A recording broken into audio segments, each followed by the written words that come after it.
আপনাদের জানিয়ে রাখবো, শুভেন্দু অধিকারী এই মুহূর্তে তিনি হাসপাতালে পৌঁছে গিয়েছেন, যেখানে চন্দ্রনাথ রথকে নিয়ে যাওয়া হয়েছে। ফোন লাইনের সঙ্গে রয়েছেন এই মুহূর্তে বিজেপি সাংসদ রাহুল সিনহা। রাহুল বাবু, আজকের এই ঘটনা একেবারে শুভেন্দু অধিকারীর আত্মসহায়ক চন্দ্রনাথ রথকে টার্গেট করে হামলা। প্রায় 4 রাউন্ড গুলি চলেছে, 3টি রাউন্ড একেবারে চন্দ্রনাথ রথকে টার্গেট করে এই গুলি চালানো হয়েছে। অত্যন্ত দুর্ভাগ্যজনক এই ঘটনা, কি বলবেন আপনি?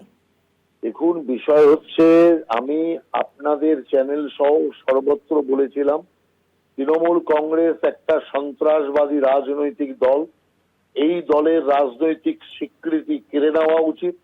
আর এই সন্ত্রাসবাদী দল আজকে এই ঘটনা ঘটিয়েছে শুধুমাত্র হিংসার কারণে, শুধুমাত্র তাদের মান সম্মান ধুলোয় লুটিয়ে গেছে, সেই কারণে প্রতিশোধ নেওয়ার জন্য এই জাতীয় অবস্থা করেছে।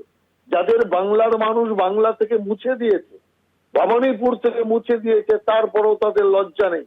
তারা সোয়ারিং আটকানোর জন্য, শপথ আটকানোর জন্য পদত্যাগ করবো না এই নাটক শুরু করেছে। যখন দেখছে কোনো কিছুই আর পারছে না, তখন ভাড়াটে গুন্ডাদের সাহায্য নিয়ে এই জাতীয় অমানুষিক ঘটনা এরা ঘটিয়েছে। অতএব ধিক্কার দেওয়ার কোনো ভাষা নেই। আমরা এই ঘটনার পূর্ণাঙ্গ তদন্ত করাবো এবং তদন্তের মধ্যে আমরা পরিষ্কার বলছি, তৃণমূলের সর্বোচ্চ নেতা বা নেত্রী যদি এর সাথে যুক্ত থাকে, তার বিরুদ্ধে কঠোর শাস্তিমূলক ব্যবস্থা আমরা গ্রহণ করব।